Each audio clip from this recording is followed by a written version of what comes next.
This is not a story about a monster hiding in the shadows.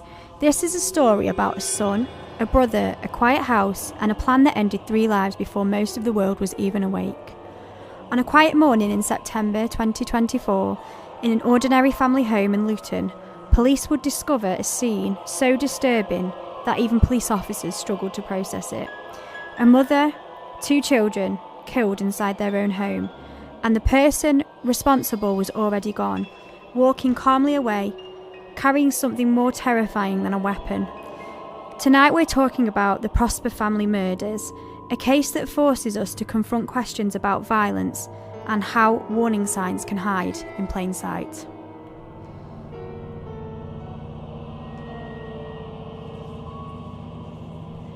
Welcome back to episode 7 of Looks Like Blood on the Balcony. Last week's episode, UFOs, the abduction, that was a great episode. Had a lot of feedback on that. Few people's stories of lights in the sky, things that they've seen, things that they've witnessed. Not necessarily UFO based, but it could be. They've sent pictures and things like that. So it's exciting. It's something going on out there. Something is definitely going on out there. So yeah, keep sending your stuff in. Exciting times. This week we are going to loop back around to true crime.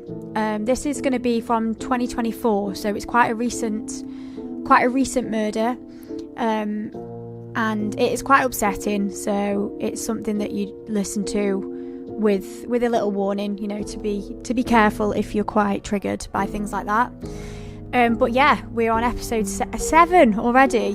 The format is still going to remain the same. People seem to enjoy the different genres each week. So I was going to just do sort of UFO month or something like that, because I do really enjoy the UFO stuff. I think with the UFO stuff, there's a lot more questions. That's a child. If you heard that, then that's a child being killed upstairs. No, I'm kidding. The UFO stuff there's big question marks over UFO and paranormal stuff, because a lot of that is eyewitness accounts. This is what I saw, and then it's your choice whether or not you believe it. Whereas true crime stuff, obviously, you've got the proof there that these things did happen, and then you sort of draw your own conclusions, I suppose, whether the people were guilty and that kind of stuff. But yeah, so I think people just enjoy a bit of a difference every week. So this week, like I say, it's a family that have been murdered. We're going to jump right into it. Again, thank you so much for listening. It means the world. I know it's been only been 7 episodes, but I've had a lot of great feedback. So thanks so much to everyone that takes the time to reach out to me.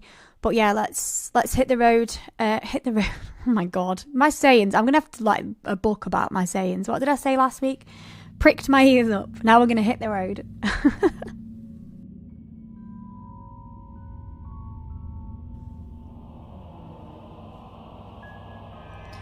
So, the Prosper family. The Prosper family lived in Luton, Bedfordshire, busy town, unremarkable the way most places are.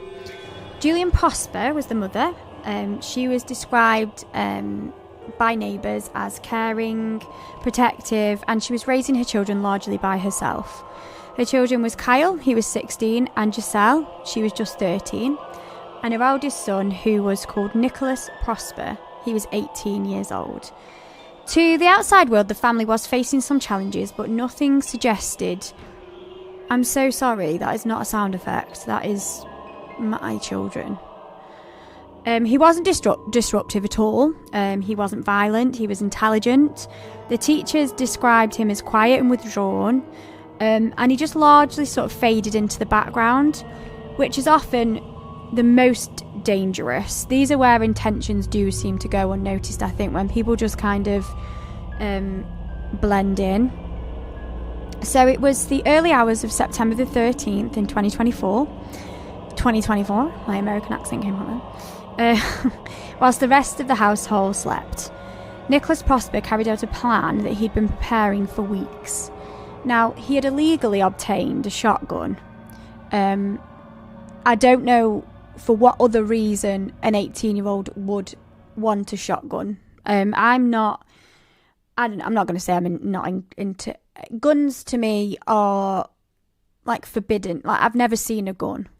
That's the kind of thing that I'm working with. I've never ever seen a real gun. to touch in real life, I don't think. Not that I know of anyway, or not that I can remember.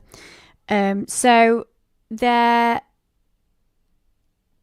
attack was premeditated in terms of why else would an 18-year-old want a double-barreled shotgun other than to create harm. It's wild to me. I did speak to a lady actually from Philadelphia at work the other day, and she was saying that she carries around a 4mm handgun. Now, it means nothing to me, but I was like, oh my God, like she daren't leave her house without this gun, which is crazy. But she said in Philly, she called it Philly, I'll call it Philly because I'm down with them now. In Philly, she said you can't leave your house without some kind of protection because it's just crazy in Philadelphia. So imagine living, I live in a little countryside village, so just imagine living in a massive city like that where you can't leave your house without a gun. Anyway, as far as the police were concerned, they confirmed that this was a premeditated attack. So Nicholas decided that he was going to kill his family in that morning.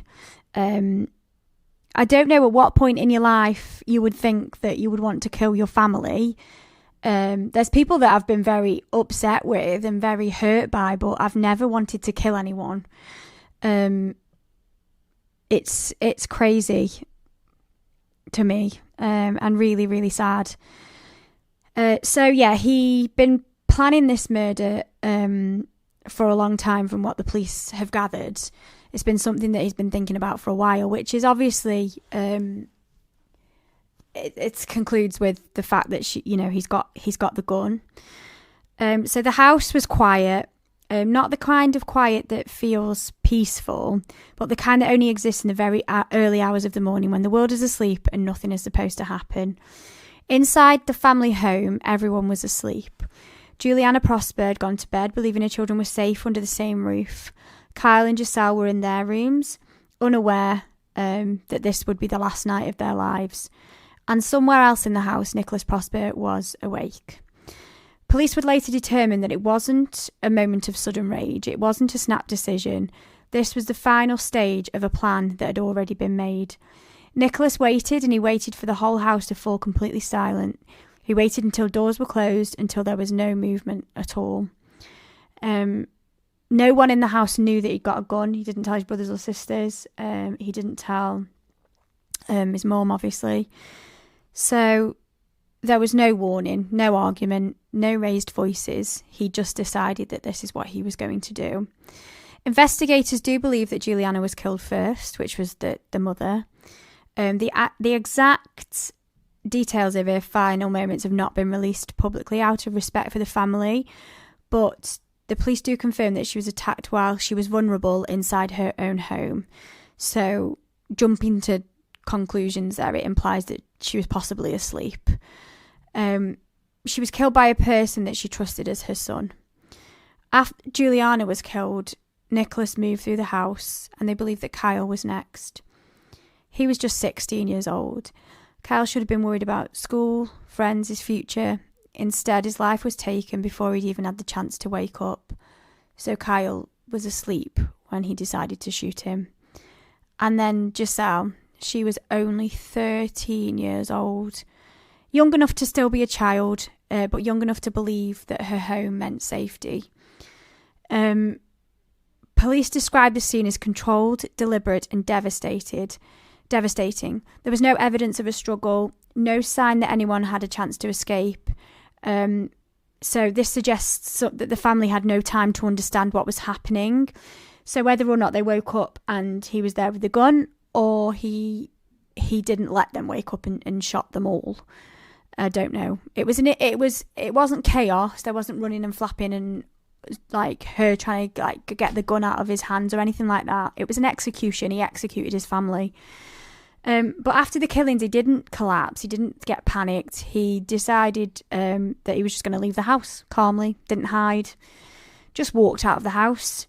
Neighbours reported nothing unusual, no screams, no sounds that would suggest that anything had happened inside the walls. And I think that was probably one of the most disturbing things about this case. The murders happened silently, in the dark, whilst the rest of the world was asleep. I'll say the world, Australia weren't asleep, but there we go. Nicholas walked away from the house knowing exactly what he had done. But what makes this night even more horrifying is what the police uncovered next. Because for Nicholas Prosper, this wasn't the end, it was only the beginning. Investigators later confirmed that the murders of the family were part of a wider plan. A plan that did not stop at the front door. In his mind, the lives he had just taken were not the main event. He just got rid of them for ease, I suppose, so he could carry out his plan. They were just a step. It was a step towards something much larger, much deadlier. Had the police not intervened when they did, this night or morning would have ended with many more lives lost. And this is the part that leaves the cold, lingering questions behind. If the most dangerous crimes happened quietly, how many warning signs had everyone missed?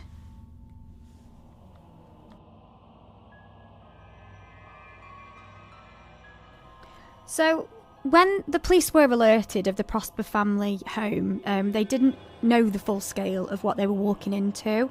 But the moment the officers entered the house, it became clear that it wasn't an accident, it wasn't a domestic dispute, and it was something that had happened that was planned by judging how the bodies were found. And it's not something that had spiralled out of control. You know, you can see like broken things, struggling, that kind of thing's quite obvious, isn't it, I think? But officers immediately secured the scene, calling the senior detectives, forensics teams and specialist units, and the house was sealed off as the neighbours began to gather to see what had happened. Obviously everyone was confused, frightened and, concerned what had just happened a few metres away. I'm not sure why it doesn't say, they possibly did, but heard gunshots and things like that. I don't know, there's a lot that could, my house is pretty noisy, so I don't know if I'd hear a gun going off, so I won't even raise that point, I don't think. So inside the forensics teams investigated methodically. They went through each room, each detail, each position, and there was nothing, they were in bed, these bodies were still in bed. The lack of disturbance was striking. There was no overturned tables, there was no broken furniture, no signs of any resistance.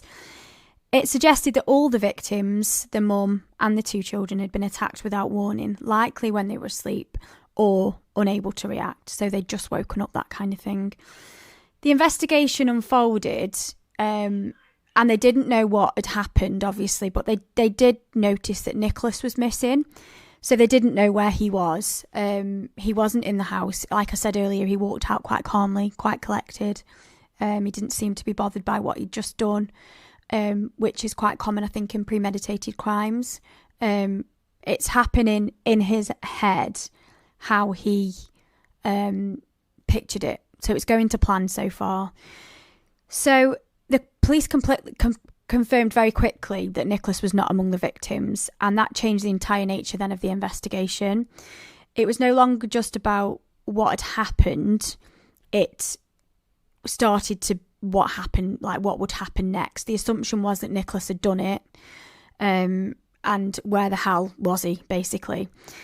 So the officers launched an urgent manhunt for Nicholas Prosper. I don't remember hearing about this. I don't know if anyone else does, but I don't remember hearing about this manhunt for Nicholas.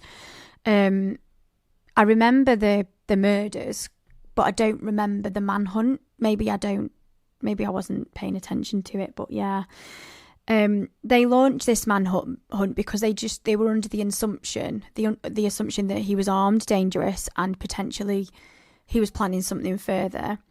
So within hours, luckily, the police intercepted him, so they found him quite quickly for a manhunt. I know there's been quite a few manhunts in the news where it's taken a while for them to locate the man with the gun, particularly in America. But then you can't really compare it because the amount of gun crimes in America compared to here is quite a lot, isn't it? So he was taken into custody, Nicholas was, without any resistance. So he just went with the officers. He didn't try and run. He didn't try and fight them off. He just handed himself in. The witnesses said that he was calm, perhaps a little bit too calm, really kind of unbothered about what he'd done, unbothered that he was being arrested. And then they obviously took him in, unarmed him and took him in. And then they started to search through his belongings, which is standard, I believe, in investigations. They start looking at what motivated him to do it, why he did it, where he got the gun from. Because at this moment, they are just thinking that he killed his family, but obviously he'd fled the house. Say fled, he walked out quite calmly, quite chilled by the sounds of it. But they started to look at his digital footprint to see if he'd been Googling things, to see if he'd been looking things up, to see if he'd been talking to people about these murders and what he was planning on doing. But they found that the murders were only part of a much larger plan. So this wasn't Nicholas's main concern. His family was the easy part by the looks of things. They found evidence that the murders were only part of a bigger plan. So he'd conducted extensive research into previous mass shootings, notorious killers, media coverage, and they managed to piece together everything that he'd been putting together. And this was an attack on his former school. It wasn't a vague fantasy, it was a very detailed plan. So if they hadn't intercepted him when they did, this could have been catastrophic. Not that it wasn't already, because it's pretty catastrophic that he's killed 3 of his family members, but it could have been a lot worse. They confirmed he had not stopped where he wanted to. He had missed part of what he had planned. In the interviews, detectives described the moment that when they realised the full scope of his intent as chilling. The family murders were not the target. They were the getaway. Sorry, the getaway or the gateway? No, it would be a gateway, wouldn't it? They were like the opening of what he was doing. I suppose he was testing to see if he could kill someone, which is just horrendous. Forensic analysis combed through Nicholas's phone, computer and all his online activity. And again, they found searches related to mass casualty events, interest on how attackers were remembered, and fixation on infamy rather than escape. So it wasn't about survival. It wasn't about him doing it and getting away with it. This was about him being seen, being remembered, and being talked about. One investigator said that I remember him saying that he showed no concern for his consequences, only the outcomes. So if his murders were more diabolical, he would be talked about more. So, yeah. He didn't even, when they were asking him questions, he didn't even try and justify what he'd done. He wasn't crying.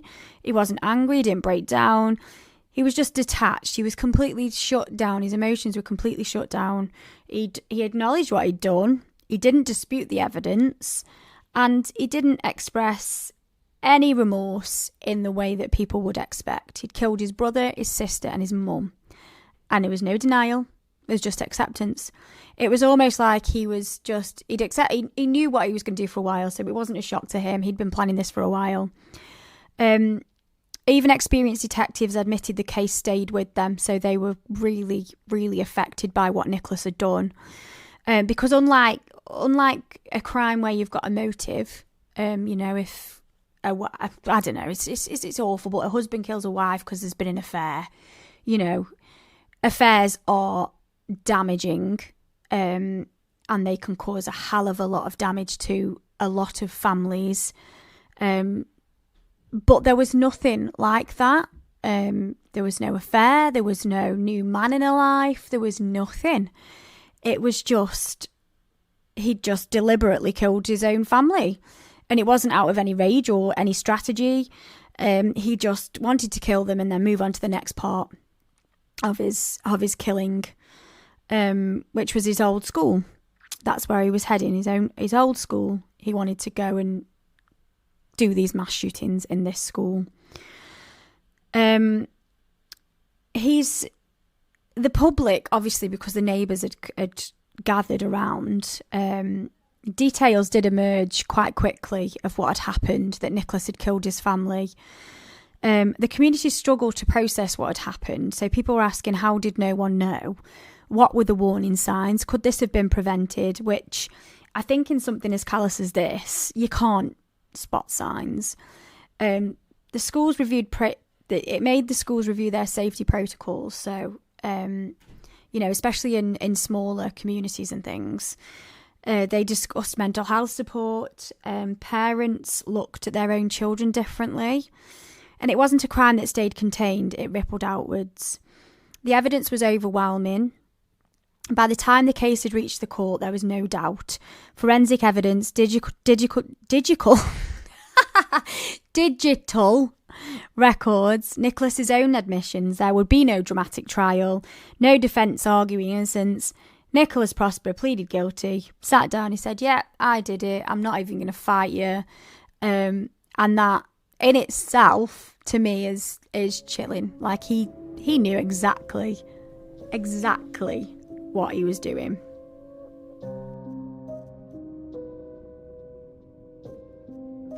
So as I say, he showed no remorse for what he had done. I tried to find out what his plan entailed after he'd killed his parents, but it was really difficult because of safeguarding issues. So we know that it was a school. I believe it was a primary school. I'm not 100% sure, but it was definitely a school. And he'd been researching like mass shootings at schools and things like that in America. That's what he'd been looking into.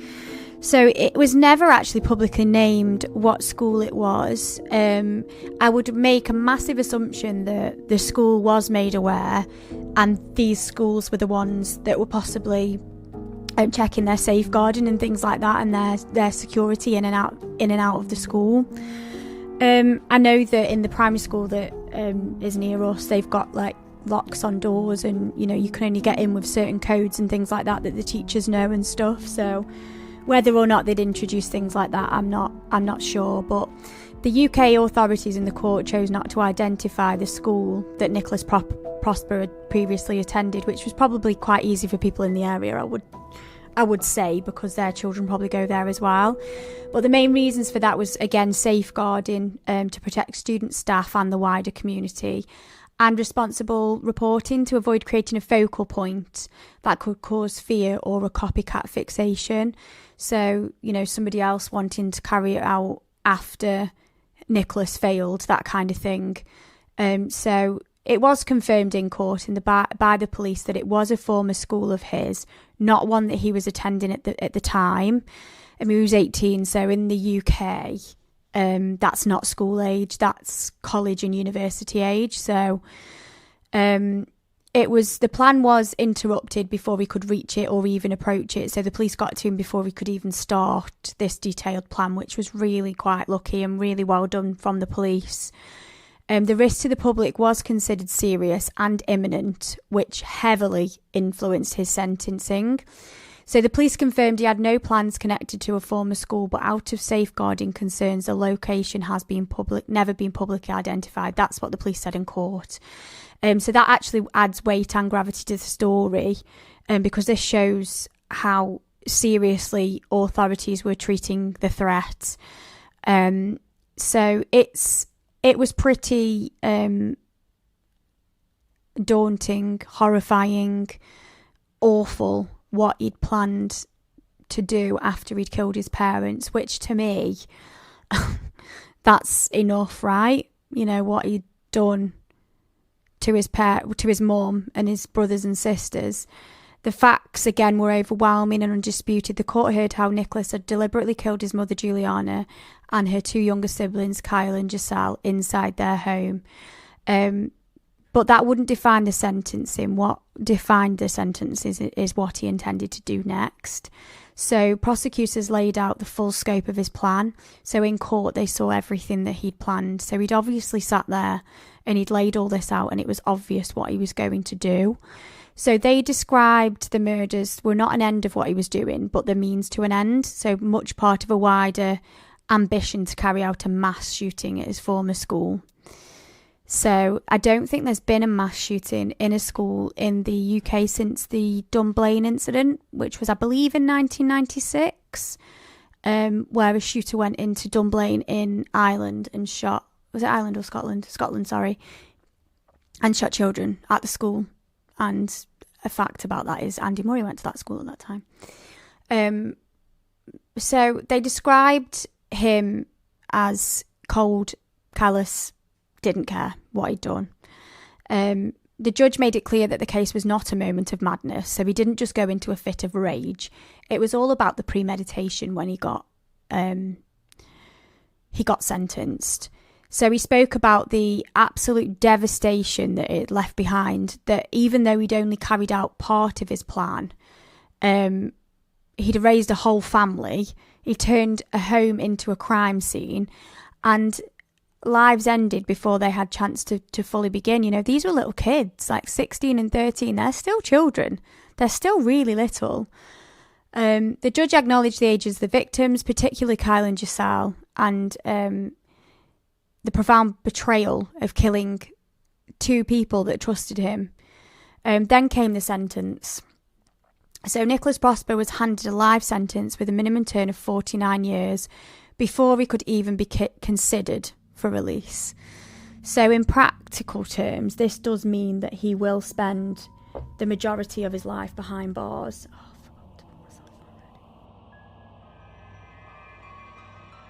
So I think what we can take away from the Prosper murders is maybe everyone just have a little bit more wits about them. I think that's the saying, have your wits about you. That's what my nan used to say to me. If you think something's not right, bring it up, you know, say something to someone. It's okay. I think sometimes people are too bothered about what other people think. But, you know, this, I don't know Juliana, and I'm not going to say she could have prevented it or it's something that she should have stopped from happening, because I don't think that's the case at all. I think if anyone had got any idea that these things were going to happen, then you know, I genuinely don't think that she would have let it happen. So don't take that away.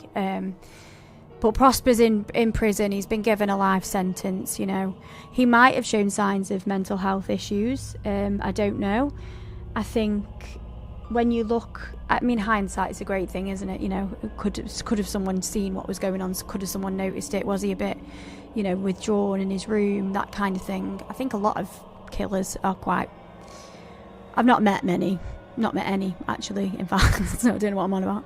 But yeah, it's difficult to say.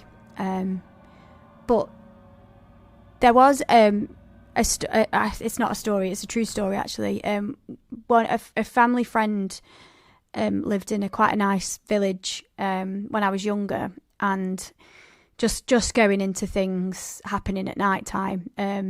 They went to bed. They're quite heavy sleepers. I think one of them slept with earplugs in because the other one snored. And one night they were in bed and they got burgled. So someone came into their house, stole everything from their downstairs and left. So it was an organised crime thing. But I don't think it hurts to have a little bit of security. I mean, that was we're talking 20, 25 years ago. So I'm giving my age away there. But yeah, we're talking a long time ago. I mean, I think I just left high school. But yeah, if you can get things like, I don't think a Ring camera would have stopped this happening. But yeah, I think security's needs to be, with the technology that we've got today. I don't know if I've mentioned that I've got a Ring camera and I love it. I'm always watching what the neighbours are up to. Sorry, guys. But yeah, it can be something that completely out of the blue, it would seem. No, Prosper hadn't been in trouble for anything else before. This was completely, if you like, not for him, but for everyone else, out of the blue. So yeah, it can be something, you know, it's not just about what happened, it's about what was missed. That's what I'm trying to get at. Did they miss something? Did they choose not to notice something? Did the school miss something? Did friends miss something? Did family miss something? I'm not saying at all that this could have been prevented. It might not have been. But did they miss anything? That's the questions that you're left with. So I think pay attention to what's going on around you. I'm not saying that your 18-year-old son's got a shotgun under the bed, but, you know, if they are a bit withdrawn, go and have a conversation with them. See if you can give them a bit of attention. Talk openly, and never underestimate the power of early intervention. Even if it's nothing, even if you think I'm going to make myself look a right divvy here, say it. Say it out loud. Say it to people. Let people know. I think suffering in silence is massive. But yeah, it's quite a sad, tragic story of a family that was just obliterated by somebody that they trusted. I think that's the saddest part about this, that, you know, if them children, Kyle and Giselle, did see that it was their brother, you know, they perhaps wouldn't have thought, oh God, something bad's going to happen here. So yeah, it's sad. It's a reminder of how fragile our safety can be as well. You know, your life can change in a second, which is, to me, is terrifying. You know, 24 hours, things can change dramatically. And sometimes horrifying violence doesn't come from strangers lurking in the shadows. It comes from the people that we trust. The clarity of intent and the way that this young man planned methodically, removing the closest to him as part of a wider ambition, is crazy. And again, timely intervention stopped this before it escalated further. But nothing can undo the loss of Juliana, Kyle and Giselle. Their names must be the heart of this story. And as we reflect on the tragedy, as I say, stay vigilant and talk openly about warning signs. This episode was very heavy. So if you are feeling affected, please take care of yourself. Please reach out to your friends, your family, support services if you need to. If you're somebody that's thinking about anything like this, or this has had an effect on you, then let someone know. There's no harm in talking. And you never know, you might just save a life or two. So yeah, thank you for listening. Pretty heavy one this week, pretty sad one. But it did have an ending that, you know, I wasn't a happy ending, obviously, but it was an intervention of the police that stopped it from being far, far worse. We've got a new episode again next week. We are going to the paranormal rounds. That was my paranormal voice. Yeah, paranormal rounds next week. I think I'm going to be looking at one of my favourite places, my favourite haunted places next week. And hopefully, with a bit of luck, when the nights draw out a little bit, I'm going to be going there, doing a ghost hunt. So that episode after that ghost hunt will be incredible. I'm sure I will have so many stories.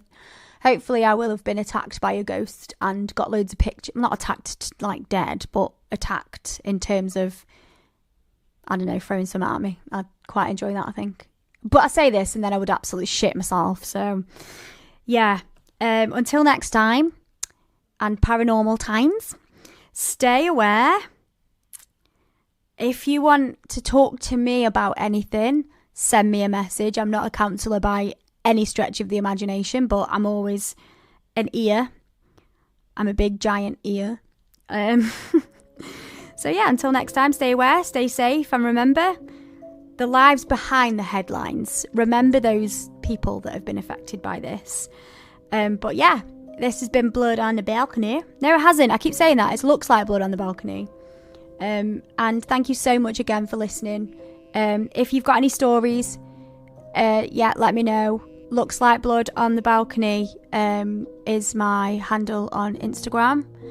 My email address is bloodonthebalcony@gmail.com, and you can send me personal private DMs or whack it on my wall, whatever. I'm open to anyone. And again, if you've got any stories that you want me to look into, talk about, let me know. I'm a big walking ear, as I've said. It's a really strange image, but yeah, let's look at the ancient Ramin next week. Bye.